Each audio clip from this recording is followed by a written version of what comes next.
अब प्रेम कुमार जी एक बात बताइए, मेरे सवाल का सीधा जवाब दानिश ने भी नहीं दिया, मेरे सवाल का सीधा जवाब फराज किदवई ने भी नहीं दिया, तो क्या पूरा विपक्ष का इकोसिस्टम या उनकी पॉलिटिक्स इस एक नारे से हिल गई है? कौन सा नारा? योगी का बटोगे तो कटोगे? बटोगे तो कटोगे के नारे को नरेंद्र मोदी जी ने भी बताया था और फिर उन्होंने उसको करेक्शन भी किया, एक हैं तो सेफ हैं। तो करेक्शन प्रधानमंत्री जी कर रहे हैं, बटोगे तो कटोगे, और ये मान कर रहे हैं कि ये नकारात्मकता फैलाता है, काटने उठने की बात नहीं होनी चाहिए। तो हम तो नरेंद्र मोदी जी के नए नारे का हम वेलकम करते हैं। नहीं, संघ ने भी नारा दिया, संघ ने तो दो टूक कह दिया। इसीलिए तो नरेंद्र मोदी जी ने समझाया कि ये संघ मोदी ये कौन सा बटोगे तो कटोगे, हमसे भी गलती हो गई, चलो इसमें सुधार करते हैं। अच्छा, एक है तो सेफ है, नहीं तो तुरंत उस पैटर्न पर नारे की जरूरत ही नहीं पड़ती। और ये नारा जो जैसा कह रहे हैं कि बलून में लग गया, जो अपोजिशन के इसका ये कह रहे हैं, उनको लग रहा है कि बलून में ये पिन लग गया, लेकिन ये दरअसल इस नारे की जरूरत क्यों पड़ रही? चुनाव है तभी तो ये नारे आ रहे हैं। आप बोलिए उत्तर प्रदेश में ही क्यों घमासान है? क्योंकि बाई इलेक्शन है भाई। अभी बिहार में तो कोई ऐसा नहीं करना, बिहार में भी हो रहा है क्योंकि वहां भी चुनाव आने जाना। नारा यूपी में करे थोड़ा नहीं है, महाराष्ट्र पहुंच गया ये नारा। महाराष्ट्र में चुनाव हो रहे हैं, जहां चुनाव नहीं है भाई, राजस्थान में नहीं दिख रहा, मध्य प्रदेश में नहीं दिख रहा है इसमें नारा। जहां चुनाव होगा वहां ये नारा दिखेगा।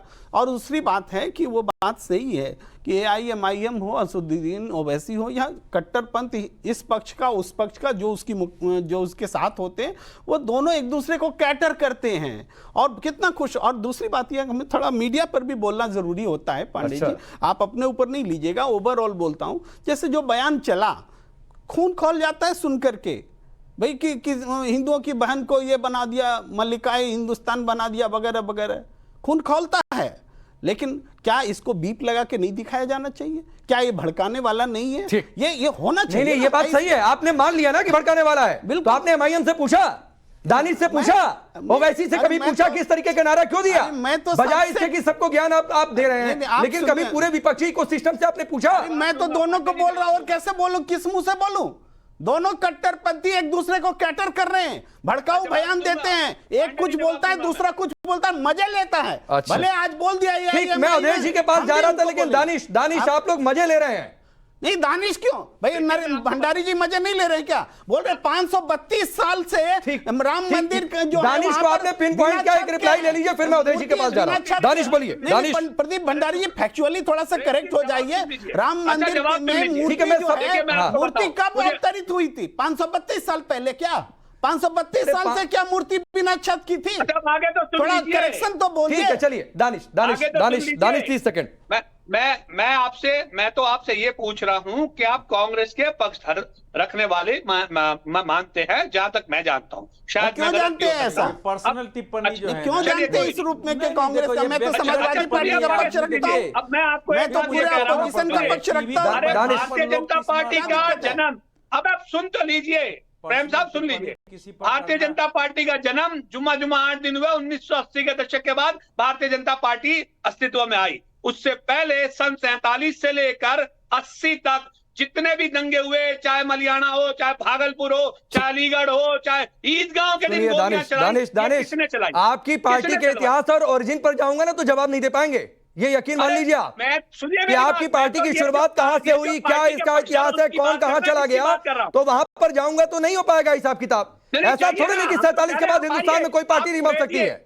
भाजपा बनी, कांग्रेस पहले से रही, सपा बनी, आम आदमी पार्टी बनी, तो ये सब कहने की दलील मत दिया करिए। कल को फिर जरूरत पड़ेगी, कोई नया नेता उठेगा, नई पार्टी बना लेगा, उसका वेलकम करेंगे। अगर वो लोगों के लिए काम करेगा तो ये सब कहने की दलील नहीं है। चलिए अवधेश जी, हो गया भाई, रुक जाइए, हो गया।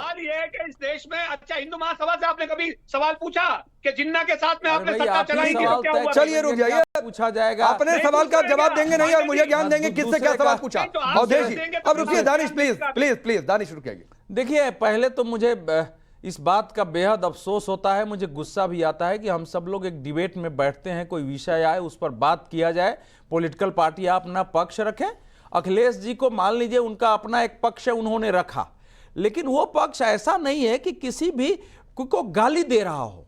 ये शौकत अली की जो भाषा है, अब उन्होंने कहा बीप, तो मैं तो नहीं मानता हूं कि बीप दे के दिखाना चाहिए, इन लोगों को तो ला के चेहरा करना चाहिए, लेकिन यूपी में वो आदमी बोल रहा है।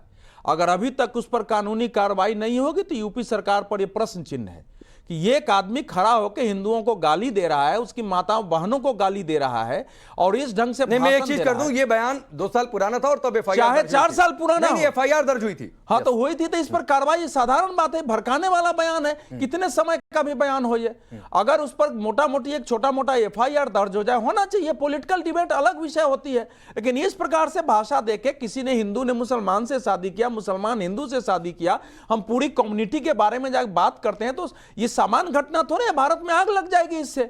इस प्रकार की भाषा बोलते हैं ये सब, और एक शब्द आदमी बोलने के लिए तैयार नहीं। दूसरा यह है कि देखिए, जो जोगी जी ने जो कहा है कि हम बटेंगे तो कटेंगे, ये बात सही है कि ये कैची नारा है, और वो उसके बाद वो भी भाषा है, मैं प्रेम जी कहा कि एक रहेंगे तो नेक रहेंगे, उसके बाद सेकंड नहीं सेफ तो मोदी जी ने कहा है, जोगी जी का ही जो भाषण ध्यान से सुनेंगे तो बटेंगे तो कटेंगे, एक रहेंगे नेक रहेंगे, क्योंकि वो बांग्लादेश के संदर्भ में उन्होंने बताया, और ये सच है कि भारत के बटने के, भारत के लोग बटेंगे तो पाकिस्तान बना, बांग्लादेश बना, अफगानिस्तान बना, और इस समय जो बांग्लादेश के हिंदुओं की हालत है कि दीपावली तक में अटैक हो रहे हैं, आग लगाए जा रहे हैं, कहा जा रहा है तुम इस देश के छोड़ के चले जाओ नहीं तो मुसलमान बनो।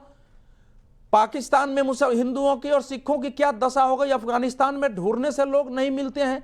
तो एक तो ये भयावह सच्चाई है, उस सच्चाई को कोई नेता उजागर करे तो आप उसको सांप्रदायिक बता दे, सोचने की बजाय इस देश के जो लिबरल मुसलमान है, जो बड़ी संख्या में है, उनको भी विचार करने की आवश्यकता यह है कि यह परिस्थिति कहां तक जाएगी। बीजेपी की पॉलिटिक्स हो सकती है, समाजवादी पार्टी की पॉलिटिक्स हो सकती है, हालांकि अखिलेश जी कह रहे हैं, आप सोचिए ना, पीडीए कहना तो समाज को एकजुट करना हुआ, संपूर्ण हिंदुओं को एकता की बात करना समाज को तोड़ना हो गया। ये विचित्र राजनीति का इडियम है कि आप संपूर्ण हिंदू में से कुछ छांट के कहते हैं कि इनकी एकता जरूरी है, तो वो तो हो गया देश की एकता की बात। और कोई नेता कह रहा है कि बटोगे तो कटोगे, यानी कोई नहीं बटो, बटने के बाद जो हालत। अच्छा, एक चीज अवधेश जी, एक सवाल तो छोटा कैसे हो गया? नहीं, तीसरी बात, जो बीजेपी ने कहा कि ये नारा सटीक लगा है, तो क्या वाकई ये नारा सटीक लगा है और पीडीए टूटने की आहट है ये, इसलिए पोस्टर पे पोस्टर, नारे पे नारे, और अब आज वाली बात? नहीं, कई बार देखिए, देखन में छोटन लगे घाव करे गंभीर, ये जो बटेंगे कटेंगे शब्द है ना, बटेंगे तो कटेंगे, ये शब्द सीधे लोगों के अंदर गया है, और चूंकि बांग्लादेश के संदर्भ से ही निकला है और वो हमारे इतिहास का पार्ट है, तो लोगों की ये समझ में आ रहा है। दूसरा, इस देश में उतना ही नहीं है ना भाई, अब इस समय प्रतिमा विसर्जन पर हमले हो रहे हैं। एक INDIA का नेता, वो जो लड़का उस पर चढ़ा, उसने झंडे उतारे हरा, सबने हमने आलोचना की, लेकिन उसके पहले उसी जुलूस से भगवे झंडे उतारे गए, पत्थर चलाई गई उसी मूर्ति पर, गाली गलौज हुआ है, उस पर किसी ने बात नहीं की।